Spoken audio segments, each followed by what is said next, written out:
ఈ కూటమి ప్రభుత్వం వచ్చిన దగ్గర నుంచి ముఖ్యంగా పల్నాడు జిల్లాలో వైఎస్ఆర్ పార్టీ కార్యకర్తలను నాయకుల్ని అన్యాయంగా అక్రమంగా కేసులు పెట్టి వేధిస్తూ ఉన్నారు. అతన్ని కాపాడుకోవడానికి జగన్మోహన్ రెడ్డి గారు డిజిటల్ బుక్ని ఈరోజు అన్యాయానికి గురవుతున్న వైసీపీ కార్యకర్తలని రక్షించడానికి ఒక డిజిటల్ బుక్ రూపొందించడం జరిగింది. రాష్ట్ర వ్యాప్తంగా కూడా జిల్లా కేంద్రాల్లో నిన్న ఈ డిజిటల్ బుక్ని ఓపెన్ చేయటం, అలాగే ఈరోజు అన్ని నియోజకవర్గాల్లో రేపు మండల స్థాయిలో కూడా ఈ డిజిటల్ బుక్ని తీసుకుపోతూ ఉన్నాం.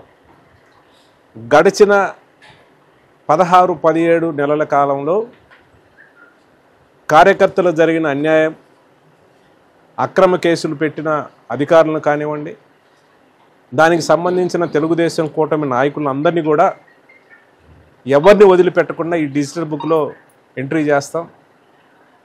ఈ డిజిటల్ బుక్లో ఎక్కిన ప్రతి ఒక్కరికి కూడా చట్టపరంగా కూడా చర్యలు తీసుకుంటాం. ఎవరిని కూడా వదిలిపెట్టే ప్రశ్న లేదు.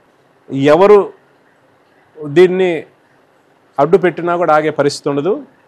పూర్తిగా వైఎస్ఆర్ పార్టీ జగన్మోహన్ రెడ్డి గారి నాయకత్వంలో ఈ రాష్ట్రంలో పార్టీ కోసం పనిచేసే ప్రతి కార్యకర్తకు కాపాడుకునే క్రమంలోనే ఈ డిజిటల్ బుక్ను రూపొందించడం జరిగింది. ఎందుకంటే చాలా గ్రామాల్లో, ముఖ్యంగా గురజాల మాచర్ల నియోజకవర్గంలో చూస్తే చాలా గ్రామాల్లో ఇప్పటికి కూడా పోలీసులు అడ్డం పెట్టుకుని గ్రామాల్లోకి పార్టీ కార్యకర్తల నాయకుల్ని రాకుండా చేయటం, నాయకుల మీద దాడులు చేయటం, కానీ పోలీసులు ఎక్కడా కూడా సరైన రీతిలో స్పందించకపోవటం. ముఖ్యంగా మాచర్ల నియోజకవర్గంలో ఈ రోజు వరకు కూడా గడిచిన 16-17 నెలల కాలంలో ఈ రోజు వరకు కూడా చూస్తే దరిదాపుగా 570 కుటుంబాలు ఈరోజు కూడా బయట ఉన్న పరిస్థితి. ఎందుకంటే ఇన్ని రోజులు రాజకీయం చూస్తూ ఉన్నాం. నాకు తెలిసి నేను 20-25 సంవత్సరాలు రాజకీయంలో చూసాం. పల్నాడులో ఎప్పుడు కూడా ఏదైనా ఎలక్షన్ టైంలో చెదురుముడు సంఘటనలు జరిగితే అది ఎంతో ఒక 15-20 రోజులు సమిచిపోయి ఆవిడ పని వాళ్ళు చేసుకునే పరిస్థితి. కానీ ఈరోజు చూస్తూ ఉంటే కూటమి ప్రభుత్వ నాయకులు కక్షగట్టినట్టు కార్యకర్తలను వేధిస్తూ ఉన్నారు. కూటమి ప్రభుత్వం ఏర్పడిన మొదటి రోజు నుంచి ఇప్పటిదాకా కూడా జరిగిన సంఘటనలన్నీ కూడా ఈ డిజిటల్ బుక్లో ఎక్కించబోతూ ఉన్నాం. ఇక్కడే కాదు, ఇక నుంచి కూడా ఏ కార్యకర్తకి ఏ అన్యాయం జరిగినా నేను చెప్తా ఉన్నాను, మాచర్ల నియోజకవర్గానికి ప్రత్యేక సంబంధించి కార్యకర్తలకి ఏ అన్యాయం జరిగినా మీకు డిజిటల్ బుక్లో ఎక్కడ నమోదు చేసుకోవాలో అర్థం కాని కార్యకర్తలు ఎవరైనా ఉన్నా మన ఆఫీసులో అవైలబుల్ ఉంటుంది. ఇక్కడికి వస్తే ఖచ్చితంగా నమోదు చేసే కార్యక్రమం చేస్తాం.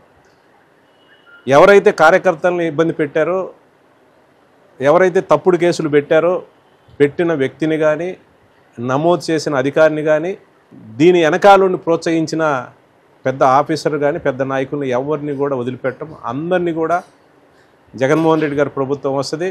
ఖచ్చితంగా అందరినీ కూడా వాళ్ళని చట్టపరంగా కూడా శిక్షించే కార్యక్రమం ఖచ్చితంగా దగ్గరుండి కూడా చూసుకునే కార్యక్రమం చేస్తాం.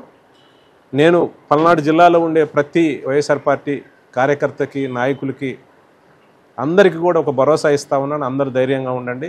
రాబోయేది జగనన్న ప్రభుత్వం. ఖచ్చితంగా కూడా అందరికీ న్యాయం జరుగుద్ది. ప్రతి కార్యకర్తకు కూడా ఎక్కడా కూడా అన్యాయం జరగకుండా చూసే బాధ్యత ఖచ్చితంగా జిల్లా అధ్యక్షుడిగా నేను తీసుకుంటాను.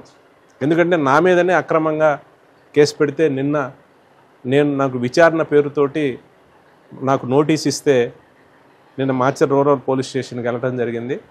ఉదయం నుంచి దాదాపు 10 గంటలు కూడా వాళ్ళు విచారించారు. చెప్పాం, విచారణకు సహకరిస్తాం, మేము ఎక్కడా కూడా తప్పు చేయలేదు, పెట్టారు. నిన్న విచారణ పేరుతో నన్ను పిలిచినప్పుడు నియోజకవర్గం అన్ని గ్రామాల నుంచి చాలామంది వైఎస్ఆర్ పార్టీ కార్యకర్తలు వచ్చిన వాళ్ళందరికీ కూడా నేను హృదయపూర్వకంగా కూడా ధన్యవాదాలు తెలియజేస్తాను. ఎందుకంటే రాబోయే రోజుల్లో మనం ఒకరికొకరు తోడుగా ఉండాల్సిన అవసరం ఉంది. ఒక మాచర్ల నియోజకవర్గమే కాదు, పల్నాడు జిల్లా మొత్తం మీద కూడా కార్యకర్తలు, నాయకులకి మనం ఒకరికొకరికి అండగా ఉండాల్సిన అవసరం ఉంది.